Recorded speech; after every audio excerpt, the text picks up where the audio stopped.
Hello, my name is Braden Carlson, and as a hobby, I fly high-powered rockets. Big ones. Just fell down.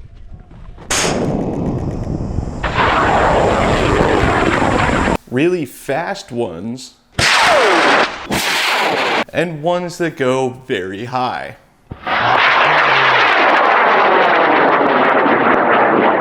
My most recent project was my highest to date. It was an all carbon fiber rocket that was 4 inches in diameter and flew to 47,500 feet above ground level at the Black Rock Desert in Nevada. I shot this beautiful footage that you're seeing right now, and as a consequence have since been obsessed with getting more footage like that, only higher. I have sights set on 100,000 feet. There have only been a handful of hobby rocketeers that have achieved this feat, and should Artlist decide that I should be the recipient of the 2024 100K fund, I plan to make a mini documentary on trying to get a rocket 1 foot per dollar, 100,000 feet or higher. This rocket will be a 2-stage rocket, and we would pull out all of the stops. It'll have an active vertical orientation management system, a state-of-the-art GPS system, and of course, as many cameras as I can possibly fit in the thing. I've got the skills, I've got the knowledge, I've got the know-how, and most importantly, I've got the friends who have done this kind of thing and can help me make this happen.